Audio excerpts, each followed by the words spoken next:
You're listening to the Paranormal Peeps on the Darkcast Network. Come to the dark side of indie podcasts with the Darkcast Network. We have cookies. Between the realm of the dead and the journeys of the living, join Josh, Jamie, and Elisa as they delve into the vast world of the paranormal and breathe life back into the history of the departed. Hey, everybody. Welcome back to the Paranormal Peeps podcast. I'm Josh. I'm Jamie. And I'm Elisa. This makes 3 in a row. Oh, my goodness. Must be a record. I am blessing you with my presence. There you go. Is that what you want to call it? Yep. Sure do. Sure, we'll go with that. Well, yeah. Yeah, we'll agree to disagree. No, so mean. So recently, Elisa left us and took a trip somewhere in the country. Suck, by the way. It wasn't in the country. It was out of this country. No, it was this country. We're talking about, yeah. Oh, I thought, which Yeah. one are we doing? I mean, I did do that one. Wait, what episode are we on? Let me look at my notes here. Depends what time of the year we're talking about. I'm a world traveler. I'm just kidding. That year I was in Zimbabwe.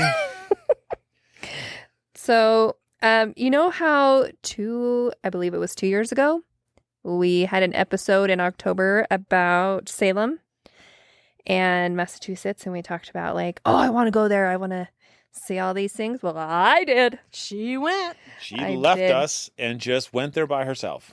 I went in August.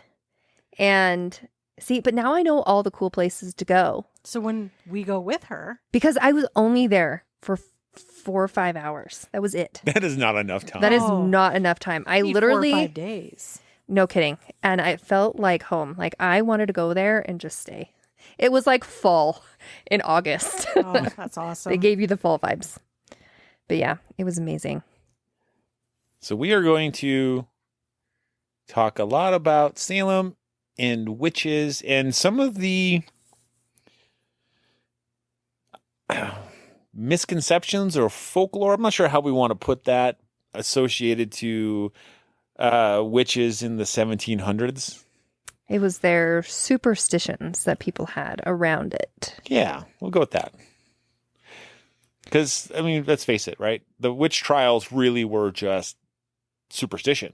Well, that's what it was based off of Yeah. fear and superstition. It was so, it was based off of superstition and driven by fear.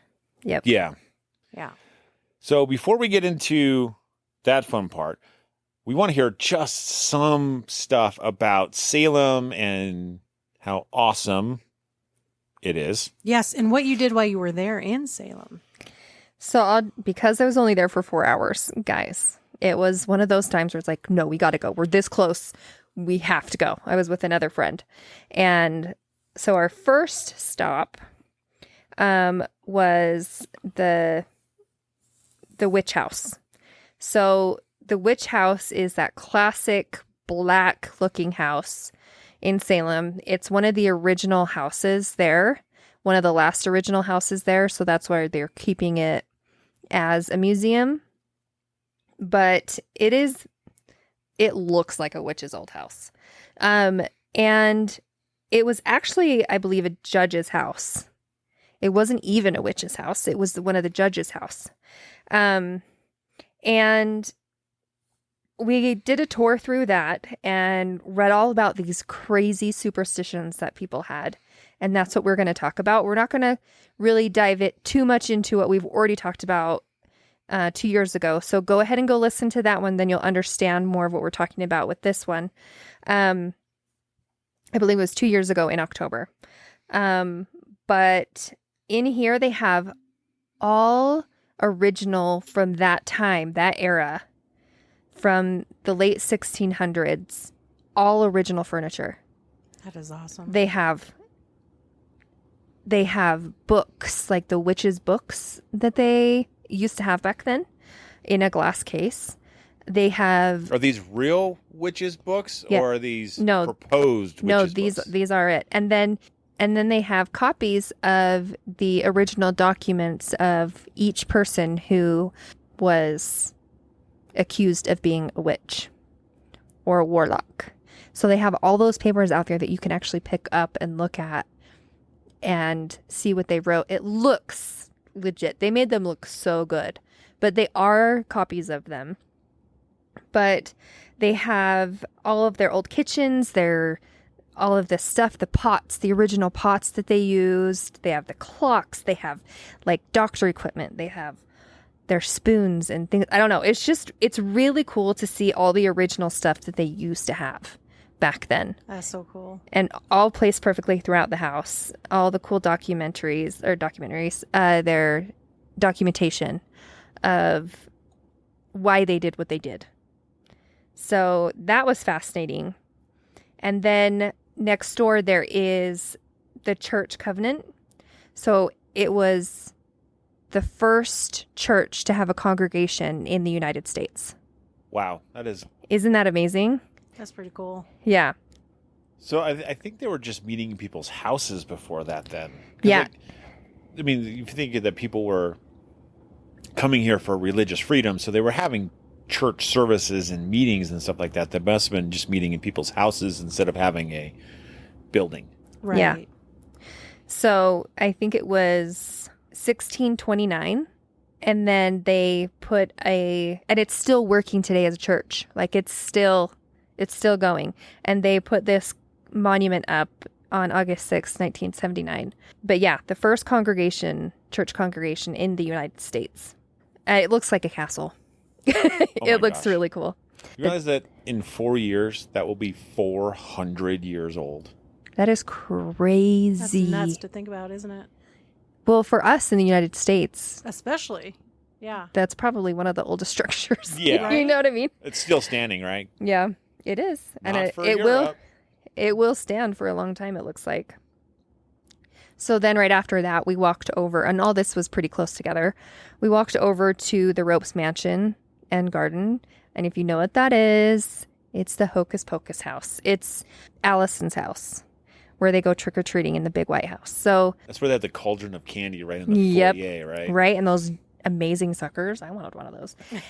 Anyway, this house is so much bigger than what it looks like in the front. It is twice as big in the back. There's a whole nother section in the back that is twice as big. It is huge. And in the back, they have this beautiful, amazing garden that is also supposed to be haunted. But it is gorgeous. So we went and walked through the gardens because, back then they would stroll through the gardens. That's what they did. Yeah. And if you didn't know this, and I didn't know this till I went there, but the reason why Salem got its name, like, more popular is because Bewitched was filmed there. Seriously? Yeah, that's where Oh, Bewitched I like started. that show. So they have this cool monument of Bewitched. So to Tabitha? That was her name, right? No, that was the daughter. That was the daughter's name, her daughter. And then we went over to the town hall where the dance was at, the city dance. Were they stuck in eternal dance? Yeah. Like torture for those poor people if they knew what was going on. Yep. But so we stopped off at all of the like iconic places. They do have the original house that they used to film, also the outside of it, of the main part of Hocus Pocus, the boys' house. Oh, right. But that was like way further out there. And I was Yeah. surprised because it is right next to the water. Really? Yeah, they don't show that in the movie. It doesn't look like that in the movie, but it's right next Oh. to the water. Huh. The magic of Hollywood. Right. But I didn't get to go to that because it was too far away. But anyways, that place was so full of like Halloween. The whole place was decorated for Halloween. And it Like was, year round. yeah, and it's all the time. So you could get anything like that any time of the year. It's so great. But we also went over to a restaurant that is a haunted restaurant, and they all talk about it. The people that work there. It's a decent sized place. It has an upstairs. And so when you walk in, there's stairs going up. And it's probably like 15 feet maybe away. They have seen this woman coming down the stairs. And a lot of the people who work there, they'll be like, yeah, it's haunted. They're like, this and this and this happened. And me and my friend were sitting there eating dinner. And as you guys know, I'm sensitive to those things, right? And all of a sudden, her and I both look up at each other. Did you feel that? And it was like, kind of like you get rushed up on, where that one side of your body starts tingling and gets all goosebumpy, and the hair stands up. Yep. And then it's intense for a second. You just kind of freeze and you take it in, and then it goes away. It happened to us probably about 3 times throughout the night, which was really cool. So that's pretty much what we did while we were there. We also did go to the cemetery that has the memorial for all of the people that were hung, and the man that was pressed to death. Yep.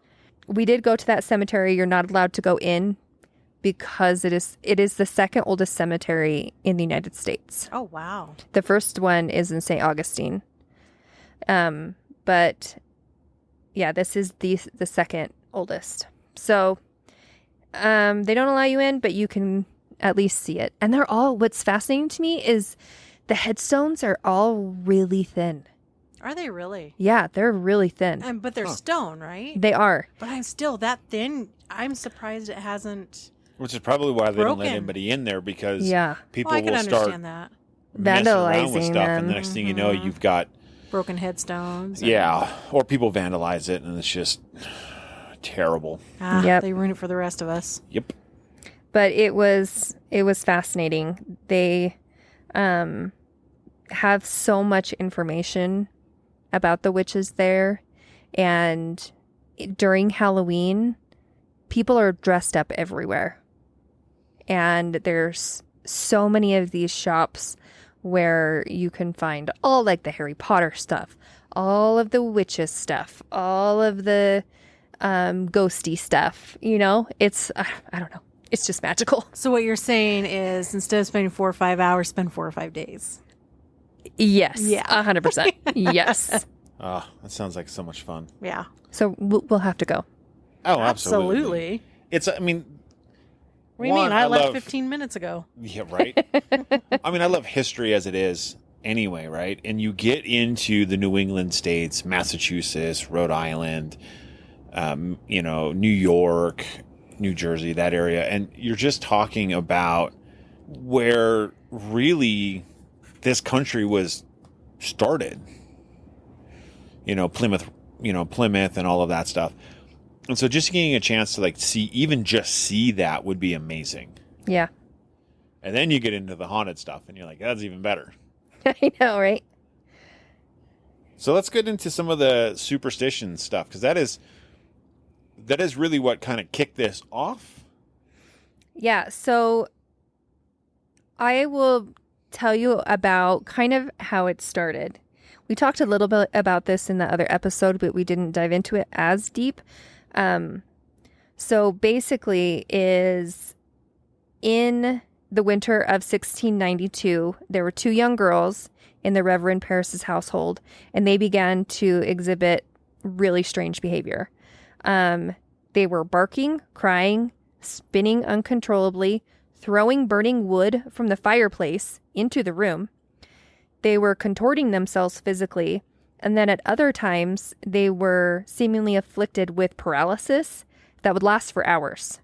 So the Paris family, they prayed and they fasted in an effort to relieve the suffering of these girls, and they sought advice of a local physician who ultimately decided that these girls were suffering under, quote, an evil hand. The population of Salem Village was soon desperate to know who had bewitched these girls and who had wished this misfortune against the Reverend's young family. So within a short period of time, the accusations would begin. 3 women were named as being the girls' tormentors. It was Tituba, the Paris's family slave, Sarah Good, an elderly woman who I think she was homeless, and Sarah Osborne. And more accusations would follow after that. But so it really started with Tituba. So for centuries, it's been written that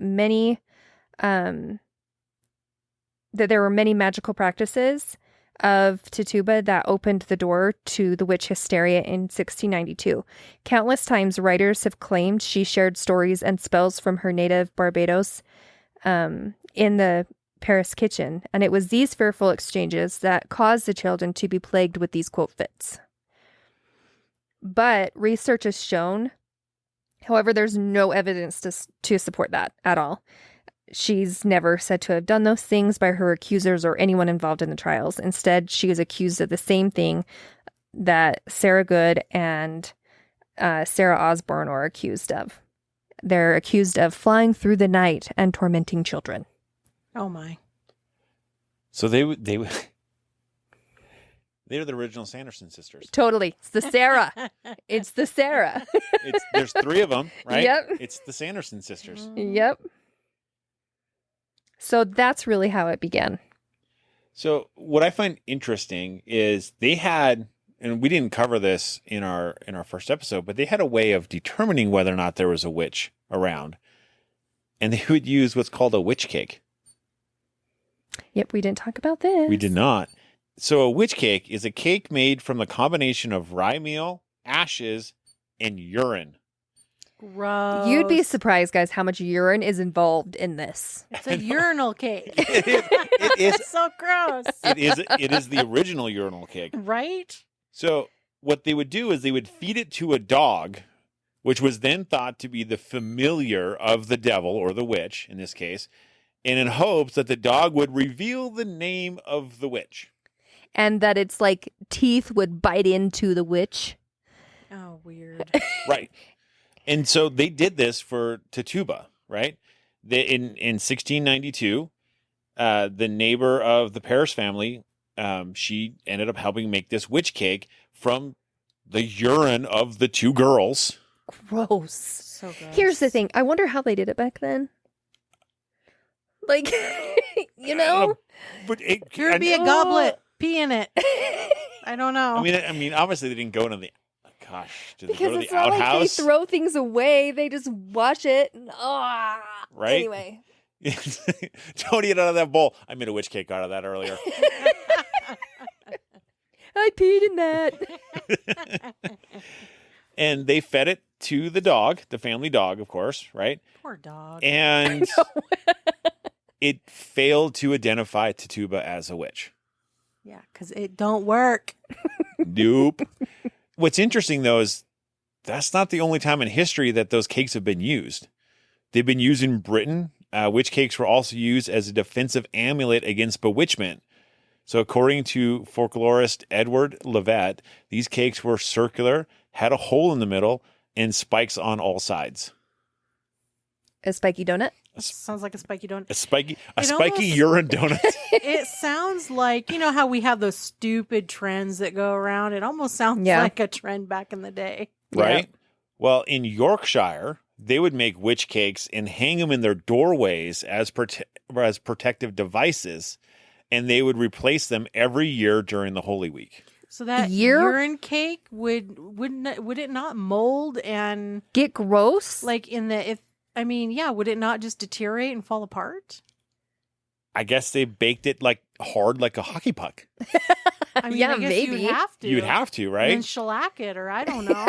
Well, yeah, because like, Maybe they like how did it survive the winters and the rain and That's my everything? question. the moisture. Like, I bet that thing had a coat of fur over that like Ugh. mold by the time it was Urine done. cake's bad enough. Soggy urine cake? No. Soggy, moldy moldy. urine cake. Gross. Yeah, it is gross. But there were other ways that people would think to protect themselves, and they use what's called witches' bottles. Okay, so what's that all about? There's more urine involved. Yeah, I'm telling Well, you I guys. mean, I surprise, know what it surprise. is about witches' stuff and urine. So, Okay, I'll take the urine over the other. so what they would do is they take hair, fingernails, and urine collected from the occupants of a home, and they would place it inside a glass vessel, and then they would use that to protect themselves from bad spirits and witches, and they would usually bury it upside down somewhere in the house or on the property, and usually it became like beneath the hearth of a fireplace. So it'd be under the fireplace. Yeah, but if somebody's doing that in their home, I'll stay away from you too. I mean, seriously. Right? And then sometimes they would add iron nails and pins to the concoction inside the bottle. Serving the purpose of what? I don't know. It was Oh. it was just believed that it would keep the bad spirits and the witches at bay. Interesting. I mean, so really, when a cat or a dog marks their territory around their house, they're really just protecting you from witches. yeah, we'll go with that. So what's interesting is, like I said, they would place them under hearthstones, floorboards, inside the walls. I mean, that house has got to reek. Well, it's in a bottle. It's in a You sealed don't- bottle. It's in a sealed bottle. You don't think bottles leak or break or? Well, they can, for sure. But back then, it wasn't like how it is now, right? I mean, it'd be dirt. Right. So it would just soak into the dirt. And it's not a lot. I mean, it's not like, it's, A Here's a gallon full jug? cup. I want. yeah, it's not like a I gallon want major jug. protection. It's like a dog how it pees on its territory. Just make a whole vat of it, you know? Put the Can we just barrel in the pee wall. all over the fireplace? Can we just mark our territory? Throw some nails and stuff down there. What's the difference? Right? In the wall, on the wall. I mean, doesn't matter. And it's funny how often they would, like, hearths were very, like, popular for storing things to safeguard their homes. Right. Yeah. I think it's because, like, in that time, right, the hearth, the fireplace was really the social, like, that's where everybody gathered, right? That's where you cooked all your food, that you hung out in the evenings, because that was the only place in the house other that you're going to stay warm. Right. Yeah. You know, for us, it would be like underneath the TV. Wait. Yeah, the entertainment stand, right? Oh, okay. So don't look into ours. There's a witch bottle under there. Okay. Oh, yeah, right. I know, because, like, they would put bones, charms, dolls. Clothing, Tufts of hair. shoes. Gravy shoes? Well, Gravy. they did say, like, Not gravy Rouge shoes. shoes? Not rouge shoes. Oh, okay. the most common item they said is shoes. Wow. That's Yeah, interesting. because it was believed that the spirit couldn't walk off if you had the shoes. It's like that video you see. Even a cow's not going to steal your shoes. And then the guy's got his shoes outside the tent, and the cow walks by in one shoe. He steps. The cow puts his hoof in one and walks off, and then his back hoof in the other. Pure accident, of course, but he walked off with the dude's shoes. It was Right. hilarious. Well, and it's funny because they also say, like, the shoes would, whose ever shoe it was, it would Right. protect that person. So what happens if, like, you think everybody's shoes are in the hearth, but, like, one kid's is missing? Well, that sucks for the one kid. right? Well, right. Because, like, obviously you build the hearth, right, after you've buried everything. I would assume anyway. So if you have extra kids, well, they're not protected. Whoops. Wah, wah, wah. What's interesting though is, like, there's only they have only found one mid 18th century witch's bottle. Only one, huh? Only one. And it was found in Essington. It's called the Essington Witch Bottle, which was found the Governor Prince Park excavation in 1976 on Tinicum Island in the Delaware River area. Huh. And they found the bottle buried upside down, and its contents, it was the bottle itself, its contents in an inverted position. It was placed next to the house so that it was to protect this house. Huh. I wonder if that's how they figured out it was urine, because they opened it up and were like, I wonder what this liquid Whoa. is. That's potent. Smells a little acidic. You should probably taste it a little bit. Yep. Yep, that's urine. That's 300-year-old urine. Sure is. Gross. So gross. It's interesting that they even used, I would say, ruins or marks on doors to protect themselves. They called them hex marks. It's kind of like the biblical times where they would put things on their Over the on door their door frames. frames. Yeah. Yeah. So these actually look like the Roman numeral 10, which is just an X, right? Yep. Or two triangles with a line across the center of it. So think of an hourglass on its side. on its side with a line through the middle. And these were believed to ward off the spirits of deviltry. So the spirits of the devil. Okay. And it was like, if you had that, then it was that you believed in the actual Puritan ways. And if you didn't, then it was like, you don't believe. And you Non-believer. you could be more likely considered a witch. So Wow. you need to, in order to protect yourself from that too, Right. you'd want to put that above your door or somewhere on your house. Because Mhm. I know some people would also put it like on the sides of their house, and they would put it, make it an iron or whatever. Right. If you didn't have it, dun dun dun. We're talking an 18th century peer pressure. Yeah. Basically, that's what that is. Yeah. Oh, you don't have that on your house? You're a witch. Oh, so I noticed you don't have that symbol anywhere. Yes, I do. See? It's right here as you're carving it. Oh, man. So what's interesting is they have a place called the Salem Cross Inn, and they have like a hex marks there. And what's interesting is that they actually have pancakes with the hex marks branded onto the top of the pancake. That's funny. It's like Yeah, I but want it's to go. supposed to be a protection thing, right? Yeah, Because when I know a lot of people, when they hear the word hex, what do you automatically think? yeah. You're thinking it's the negative aspect of it, Yes. right? Yeah. So a hex mark would protect you against the Yes. hex.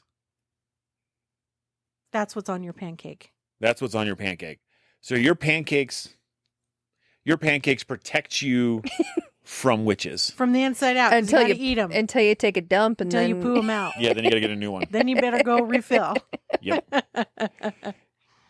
Just ask for extra and get a to-go bag. So what's interesting is they call it hex mark, right? Or it goes by another name, which is called the Salem Cross. Okay. So this was found on John White's door. He inhabited the house first, right? And they were restoring the farmhouse in the 1950s and in the early 60s, and they actually found this on their door, Really? which is kind of really neat because that they've had it there, Right. must believe in being Puritans. right? And then eventually they actually took that house and they renamed it the Salem Cross Inn. Interesting. So that building was original, and they Yeah. had the Salem Cross on the front of it. Huh. Cool. That's neat. I just want to go there and eat the pancakes. I want to go eat it. Well, I want to eat again at the haunted restaurant.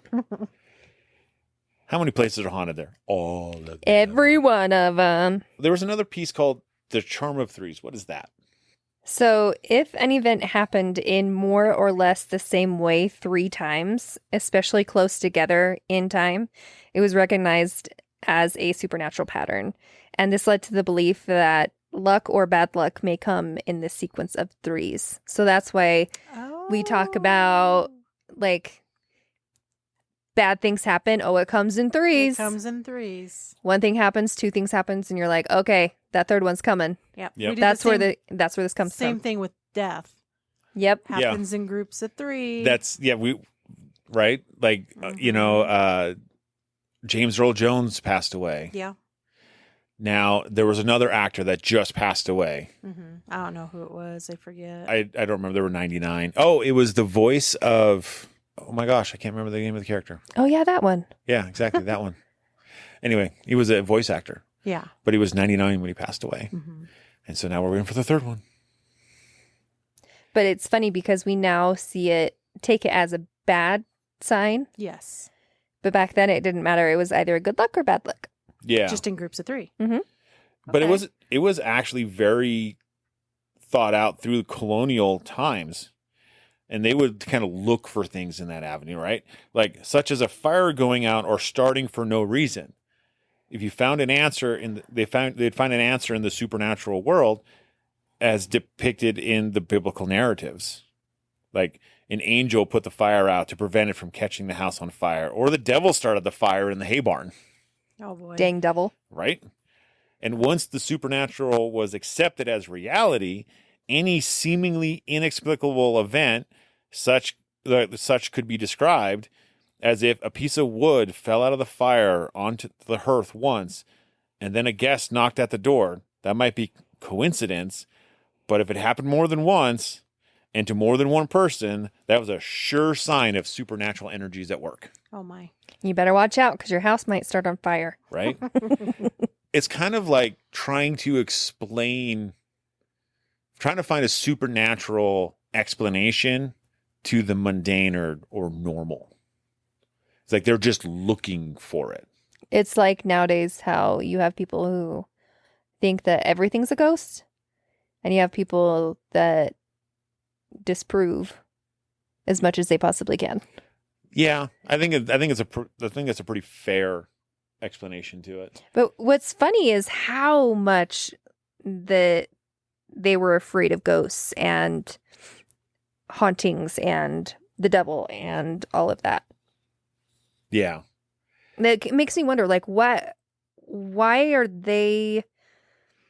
Because you look at the world now, and you look at the world back then. They were so terrified of that stuff, and it was everywhere. Yeah. Now hardly anybody talks about it. Right. Right. Yeah, that's interesting. I mean, I don't know. It's just kind of like, maybe it's because we have more science now, right? Like we can explain things scientifically, whereas then, yes, there were still science, right? But some of the things, there wasn't a scientific explanation for it at the time. And so they just found a reasoning for it, right? And in some cases, the devil did it. Yeah. Or God protected me from this. And that's where they stopped, instead of, well, in reality, it was the current, the air currents or this wasn't actually conducive to combustion. And so the fire wasn't going to start. Approach Right. it from that angle. No. And I also think, too, that it's probably... There were a lot more religious people Yeah. then than there are now. Yeah. As a percentage of the population, totally, Yes. 100%. Yeah. Yeah, but I would say that's a huge yes. That's a huge factor in it. Yeah. Well, yeah, I believe so. Mm-hmm. The interesting thing is they had other ways of protecting themselves against evil, right? In England, the people were already, finding ways to protect themselves from evil. Like children were warned to not walk backwards. The English believed that a black cat brought bad luck. A crooked sixpence or a copper coin with a hole through it was a lucky coin. Horseshoes were nailed behind doors to counteract witchcraft. Okay, who came up with that? Who thought that was a great idea? The one who didn't have it fall on their head. A hagstone with a hole through it tied to the key of a stable door protected the horses, or if hung at the head of a bed protected the farmer. I have a rock with a hole through it, You should hang it at the top of your bed. but it's not like a small stone. It's like a size of like my fist. Remember? Got it in Oh, yeah. California on the ocean. Yeah, that got was a hole really right that was through the really middle. cool. Oh, that's awesome. Hang that sucker above your bed. Maybe you'll be able to sleep at night. Yeah, just don't hang it too low. Run into it face first. And make sure whatever you tie it with is very strong so it doesn't fall in and clock you in the head. Right? I know. The interesting thing is, like, they had glass balls that they used for protection. So these gazing balls were placed along the outside to take advantage of natural light. The way the glass interacts with the light is clearly one of its superpowers. Which, I don't know, it's always kind of cool watching the way light refracts inside of and I different think shapes it's of glass. Yeah, and I think it's also like it is distracting. So they would think that it would distract the witches, like it would pull their souls in or something to get distracted with it, and then they wouldn't be able to come out. Yeah. Yeah, they said these witch balls were also, or which are still sold as decorations, but they were serious wards back in the day.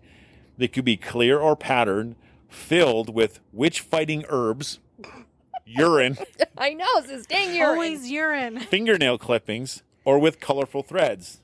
The threads would form a pattern that would fascinate the witch. And the witch would get lost following the pattern and be forever trapped in the ball. Presumably, the patterned witch balls were duplicating the effects of the thread. They must not have been that creative. I think the witches were really stupid. They're like, ooh, thread. Ooh, oh, I'm lost. I'm trapped. Yeah. So weird. I think they think they were cats, to be honest. I think cats are smarter than that. Well, because that's what they associated witches with were black cats. Oh, Well- we're witches. So they would also put a hot iron into, like, with their cream, and during the churning to expel a witch, because of course it's going to be that witch is going to be in your cream. Yep. And they would put a cross in their bread dough to dispel evil spirits, because That's where you get hot cross buns. There you go. Yeah, because the buns have a cross in them. Yep. There you go. Expel that witch. I always personally thought of it, putting crosses in like food that I'm preparing or anything, that was more a way of blessing, like a blessing, I not think that's more. how we would see it. Not more so. Expel the demons from my pot pie. If you put a cross in your pot pie before you eat it, the calories don't count. Because I'm sure that's exactly what they were thinking about back That's then. exactly what they were thinking about back then. So, witches were thought to enter your house through any unsecure opening that you had. So that's why the hearths were so important. But they would go through doors, windows, in your chimneys. Mm-hmm. So they said most likely it was going to be the chimney. Because you can't close it off. You got to keep it open. Yeah. And it couldn't be locked or closed. So often a stinky pair of shoes would be put high in the chimney. Too bad they didn't have Josh's shoes. Right? Would have cleared out the whole block. Let's fire that fire up and let's let that whole block smell. You're all protected. I could protect a town with a can of beans. Yes, you could. You just fart in your shoe. Didn't they have what they used to call those witches' windows that were slanted? You ever heard of those? Uh-uh. Yeah. They're witches' windows and they're slanted on the upper floors, really weird. Yeah, because they couldn't figure out how to get through the window. Because the witch couldn't get through the window Oh right. my gosh. flying on They her broom. probably thought they were dumber than a box of rocks. Like, what Apparently the they heck? did. I know. Follow my string in my glass ball with my urine in it. Because I know you like urine. Oh, What see, the heck? it would start out clear and then it would slowly turn orange and dark Oh, and brown gross. and black. Oh, Ew. Gross. Did you know with the glass stuff that they even made rolling pins out of glass and do the Really? same thing with rolling pins? Can you imagine that pea sloshing around? As you're As rolling out your dough, your bread so that you can put your cross in your bread. I make my biscuits. Slosh. Gross. making my gotta witch leave. cake. So And they hung them in their kitchens, and sometimes they would fill them with salt, also protective herbs, and they also would not put any salt around them on the ground or whatever because they thought that was just a huge waste. So don't throw your herbs and your salts. It's just a waste. Don't put them on the ground to protect your house. Put them in glass pea jars. Do it. All right. You heard the lady. Good advice. I'm going to Walmart. I'm buying some mason jars. I'm getting me some herbs and some salt. And then you're going to pee in it. And I'm going to pee in it and I'm going to put it in front of the garage to protect the house. Are you going to be going and doing this and getting an apartment for yourself? Or No, it's where we live now. No. There's no we if you're going to do that. No, there's a lot of we. There's going to be we in the jars, but it will be in a different residence. I'll stick to salt. Fine, I'll bury it outside in the ground around the property. Yeah. Or you just pee on the grass. I mean, I do that already. Lewdness. So they would actually also do glass walking sticks, like walking canes. You're filling with pee? No, they would just. Thank goodness. Darn. I can imagine the process in that one. But they would hang it above their doors or put it in their entryways. Okay. It's I kinda mean, neat. we were putting pee in everything else. I just figured glass walking stick. Right? pee. They were like, no, that one's too difficult. It makes it tougher, so we're just not going to pee in those. Oh, man. Because if you think about it, if you put anything liquid inside something like that, you'd have to somehow try to close it off. Yeah, Then you have to put it back in the fire. Like, But what do what you about do? the rolling pin? You're rolling out your dough and the pee leaks, and now you got a urine cake. How you manage that one, I don't know. You just made a witch cake, so we're good. Urine cake. Gross. So that is some of the way food was used for good. What are some ways that they used food for, I don't want to say evil, right? But for let's call it for bewitching. Or, personal. Or wants. beguiling. So, these are food superstitions, obviously. So an ingredient that they used in many of their ointments or even their plasters, or it was considered a kind of standalone cure for gout. Okay. Okay. It was human fat. And they would mix it with herbs, human, animal, or insect remains for a variety of ailments like headaches,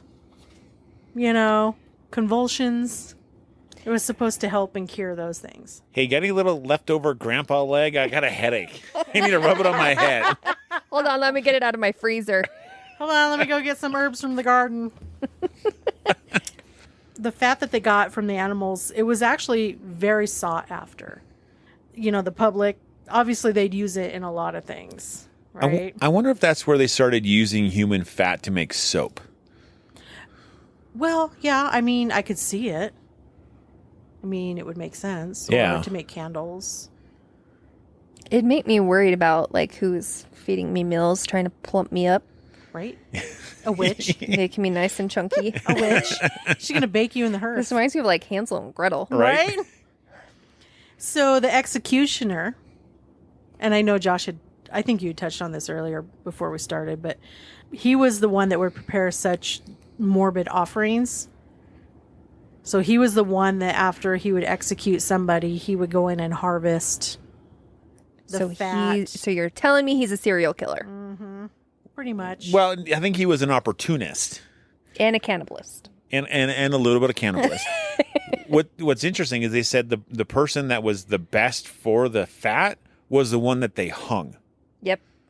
Really? So if they hung him, that's the good fat. That's the fat you want. That's the fat you want. And it was as they were walking up to get hung, if you touched their hand, it was good luck. That's messed up. Right? But yeah, so his occupation alone was, kind of being a testament to the source and quality of whatever his stock of fat was. Hey, everybody. I'm worth a lot of money right now. I am hanging a fat dude this weekend. We're going to have a great store of fat coming up. Boy, they would make a ton of money off of me, let me tell you. You have like a whole warehouse, you know. You'd be set for life. You could retire, travel the world. Come on. So another one was you would take the shoe that the woman that you are in love with has worn. Then you would go home. You would make a roux in your saucepan. So kind of like a gravy or something. And you would put it in the shoe and you'd hang the shoe over your bed. And that was supposed to make her love you. First of all, what if she doesn't? How are you going to get her shoe? Well, yeah. You steal it. You steal it, Little obviously. thief. But I was telling Josh earlier when I was reading over this, I was like, well, he should have to make a roux, fill the shoe, put it over his bed. And if she comes in the middle of the night and drinks it out of the shoe, then she's his. But it was just At that point, she belongs to him. Oh, If yeah. she's going for that. Yeah, But- if she's going for the roux in the shoe, she's yours. You're golden. You're talking about a shoe that somebody's worn. So it's a stinky shoe already. Yeah, And then you put gravy in it. yeah. And you hang it over your And you bed. hang it over your bed. And then the Can gravy you drips on imagine- your forehead as you're sleeping. Yeah, and then imagine she the comes and girls licks it off back of then? you, and she's yours. Can you imagine the girls back then? They were like, the guy took my shoe. Oh, I'm so excited. I hope he makes a roux. Makes it over his bed. I hope it was Dave. He's the best. He's so cute. Oh. You like casually like, I'm just going to leave my shoes right here. Dang it, which one was it? Who took my shoe? Now, it could be any shoe left, right? It doesn't matter. Just a shoe. So filled you with could roux. you could lose both of them because you have two people fighting over you. Oh, You're like, What do "Aw, you do?" Dang it. Love triangle. It's a roux triangle. It's a roux triangle. Which shoe with roux are you going for? So another one, this one makes me laugh because they must really think women are stupid back then. Well, they thought witches were. Well, yeah. They're kind of putting them in the same category, I think. So it says you may fascinate a woman by giving her a piece of cheese. Ooh, look at this is fancy. It's got holes in it. I wonder where they go. Oh, look, it's a little moldy like blue cheese. So Or is it green? So to give some context on these ones that are coming up that we're going over, these are from an actual witchcraft book Yes. that was written in the 1800s. Yes. But it gets better. Not only do you give her a piece of cheese to fascinate her, but you got to put 9 drops, okay, Of urine? of your fresh blood Oh, man. on a cloth in which you will steam the food of the one you love in. Wow. Bodily fluids. Here we come. I mean, Right? gross. I'm surprised you didn't have to pee on it first. That's what I was saying. I peed on the cloth, put some blood on it, I'm and then steaming your and then dinner I in it. steam your dinner in it. And while you wait for your dinner to get done, here's a piece of cheese. Oh, can I see your shoe? I'm making a roux. I'm gonna get all of these done. This is going to be a no fail. You're going to be mine whether you like it or not. Okay, so another one is you can burn part of a dress after you have perspired heavily in it. So this is for the woman. Yep. She wears her dress, go out, do some garden work, get some sweat going. Okay, take a piece of the dress and introduce the ashes. You burn the dress, yeah. And then you introduce those burnt, perspired on dress ashes into the food or drink of the man that you desire. Oh, that's nasty. Here, drink my ashy tea. My ashy sweat tea. So gross. I don't know why they like it's so gross. Oh, I can't even. Okay, so there are variation of the charms above. So the things that we just went over, they're probably found in every civilization. So it's not just, Right. So the introduction of one's hair, clothing, sweat, tears, blood, nails, and etc. into a lover's food may be the love charm most widely practiced.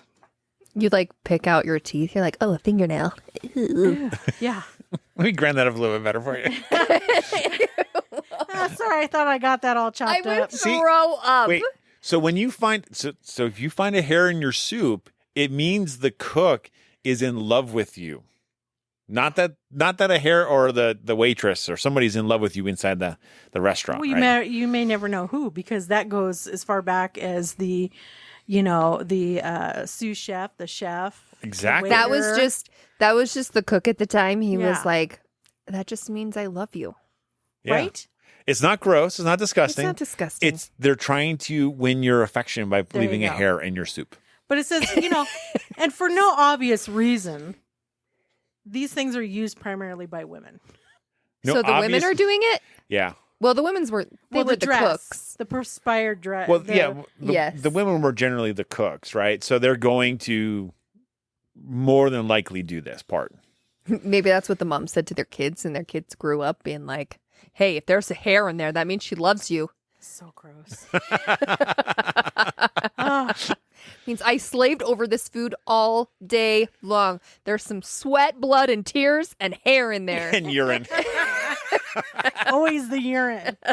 I couldn't stop to use the restroom. I'm doing it all in your bowl. That tells you how Oh. much I love you. That's how I much didn't even care. stop to go to the bathroom. I just put it in your food. Enjoy. So it says that you may also introduce perspiration directly, either by wiping your moist body with an item of food. Ew. So here's my fascinating piece of cheese. Here's, I'm going to wipe it on my armpits and my boobs. here's my sweat pound cake. And yeah. That's so gross.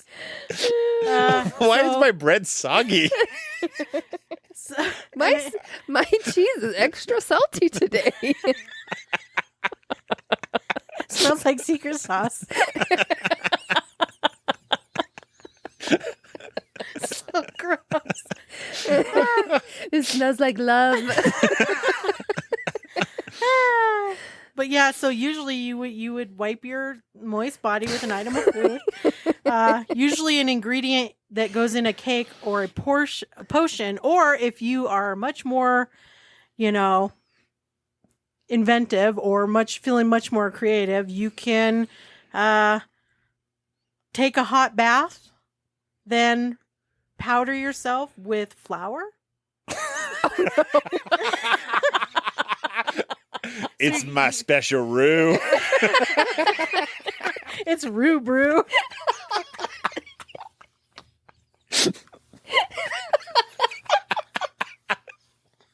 This just gets worse. I get a visual if you can. You're taking a nice hot bath. You're sweating in it. You get up. You cake yourself in flour. And then you're adding the moistened powder off your body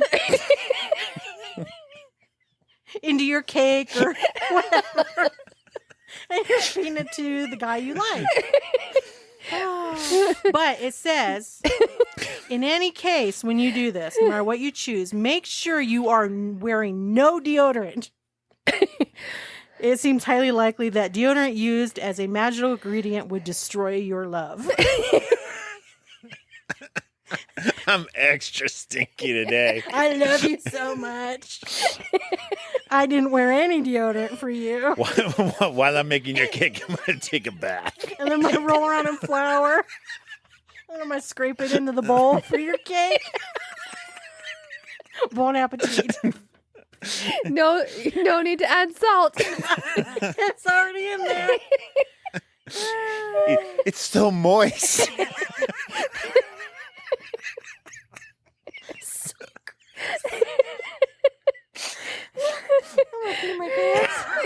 They're like, wow, this rose really fast. What's your secret? About 6 hours in the barn.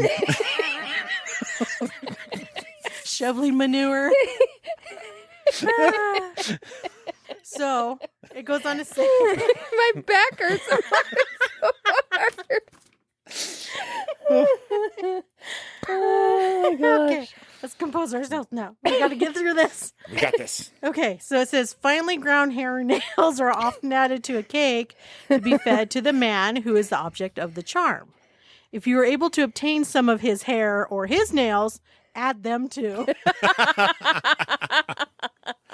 If you get enough body parts, just shove them in the cake. Put it all in there.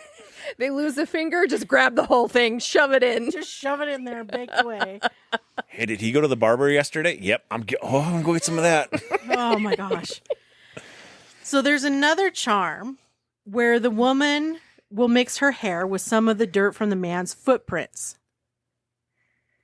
So where his footprints are, Yeah. Yep. she'll take the dirt, then she burns them, and then she'll then add the ashes to his food. Ew. A little crunchy, got a little bit in there.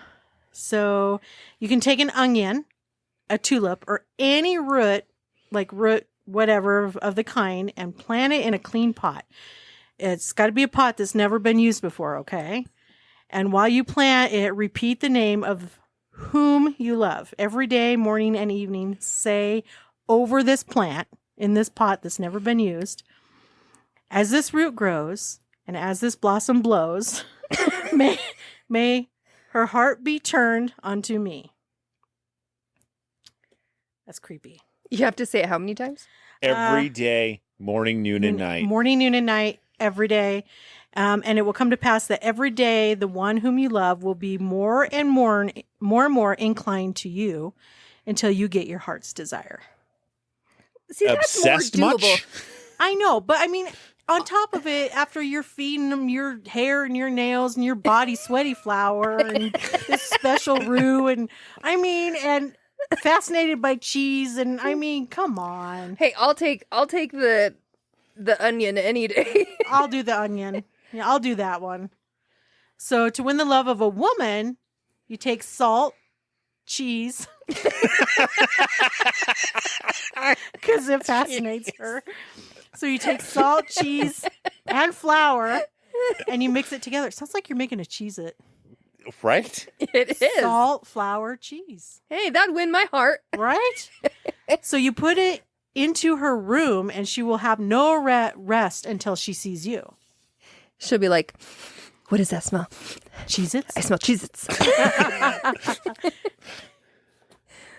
Oh, those are crazy. They're a hoot, though. They are a hoot. It's so much fun. And walking around like, I smell blue cheese, sweaty feet. Somebody loves me. So am I going to go in the room tonight and go, honey, is that my shoe with some roux? Aww. It's going to be hanging over You my side of the bed. still love me. You made a gravy, not a roux. You're in trouble. Lumps? There should be no lumps. There are no lumps in a shoe roux. It's like, honey, I was trying to go so fast. I was sweating. I was covering myself in flour and I was scraping it off into the roux. Oh, no. And then I'll question him about the lumps in the roux, and he'll be like, oh, look, honey, there's a piece of cheese. And I'll be like, wow. Cheese. I'm so fascinated. Where did you ever find cheese? Oh my god. I've never seen such cheese of this color and smell. It must be love. What else could it be? Oh my goodness, those are crazy. Oh, they're What so if funny. somebody was like lactose and they're like, cheese? Oh, you know what happens when I eat cheese? I must visit the loo. Maybe they just didn't get cheese that much. So it was like amazing that someone would give you cheese. Yeah. Well, and it's just like the dairy thing, like she was talking about. I read where, if the cow wouldn't give milk, it was an indication that a witch had come and had stole the cow's milk in the night. Or, to drive the devil out of your butter churn, you heat up a Iron. and stick it in there in your butter so it would drive out the devil. What is with the devil Well- and dairy products? I don't know, but I mean, they said if you like churned your butter and for whatever reason it didn't turn into butter, it didn't thicken, they believed it was because of the devil, and that's when you heat up the iron and you stick it in the butter solution in the churn. Your cream. Your cream and salt, and it was supposed to drive out the evil so that it would thicken. That is so funny. You know what's probably the case is that the exothermic reaction of adding a hot iron to the cream actually probably kickstarts the creation of the butter. And so that's why it actually works. It's nothing to do with the devil in your butter churn. Yeah, who knows? I've made homemade butter before, and I'm sure Lisa has, where you just pour the cream, a little bit of salt, and you just mix that sucker. Yeah, we would. Eventually, the whey will separate out of the cream, and you're left with buttermilk. Yep. And then you got your solid butter. Yeah, we would but get you like didn't have to stick a hot iron in it? Mine wasn't possessed, so no. We would just get like baby food containers, and when we were younger, and you'd stick your cream in it and just shake it. and just shake it. Yeah. Forever. Yeah. It's the same reaction, right? Like all of butter churn. But that's is why a I'm wondering paddle. if like you're shaking it or you're churning it, whatever, but you're creating friction. Yeah. And if you're not creating enough friction, maybe that's what. Right. Or if sometimes if your cream isn't, if it's subpar, it's not going to thicken either. Yeah. So who knows? I don't know what the process was really back in the day, other than you stuck it in a butter churn and churn away. Yeah. And I don't know if you've ever seen the inside of it, but it's essentially a giant stick with 4 paddles on it. And so, like, that's exactly how it sounds. You're churning the cream, and like that's a pretty it takes a laborious process. Yeah, I remember in Alaska we went to this farm and they had like some old butter churns there, and on the field trip they let us try our hand at making butter. That would be fun. But all of us kids would take turns because it takes a long while. time. Yeah.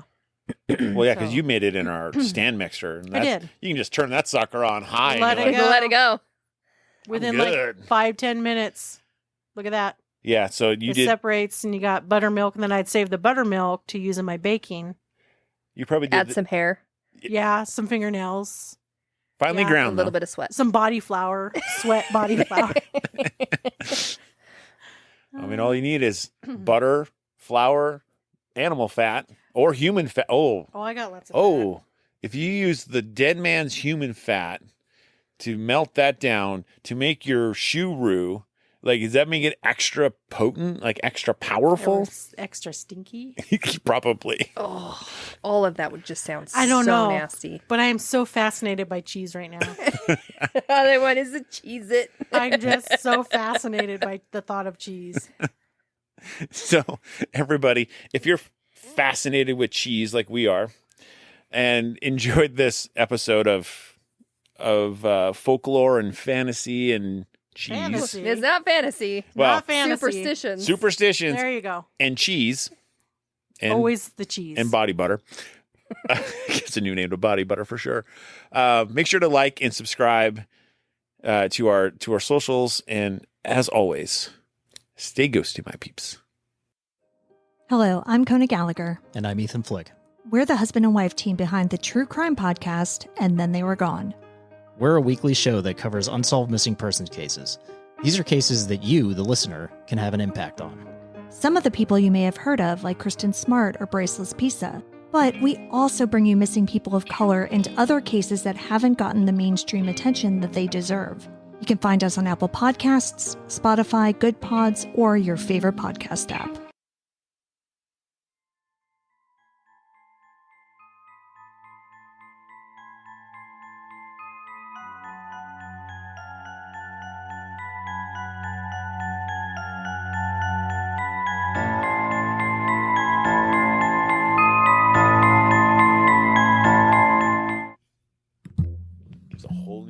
Body butter. That was a fun one. You can see at the end where we were laughing. It's like nonstop. Oh, how do you not laugh though? Like the stuff is just. It's ridiculous. And I don't know. My favorite is if you want to fascinate a woman, give her a piece of cheese. You know. Like I am seriously like that's my favorite one for some reason. I like the shoe roux. See, and I liked make your body super sweaty. Put yourself in flour. Oh yeah, Scrape it off. Take a hot bath and then douse yourself in flour. Roll around in flour. And then scrape it off. And cook it. And Dump feed it it to in the your man bread. you want. Nuts. I made this from my own sweat. Oh, you love me. Can you imagine back in the day they probably stunk so bad because they only not showered. They bathed like once a month. Yeah. They bathed when they could, right? Yeah. Just a new way to use your bath water. Like, what if all the animals were fat? The alligator comes on. He's like swimming in the water. He can't touch the ground. The wind blows and they just and the like cheetah's like, yeah. They won't be able to. The cheetahs won't be able to catch and eat the. No, the zebras just blew away. Yeah, the zebras just roll. One ball rolling after the other one. Yeah. Like, I want to get you. Thank you for listening to the Paranormal Peeps podcast. You can find us on social media at Twitter at CPR Paranormal, on Facebook at Paranormal Peeps Podcast and Cold Spot Paranormal Research. And you can find us on Instagram at coldspot_paranormal_research.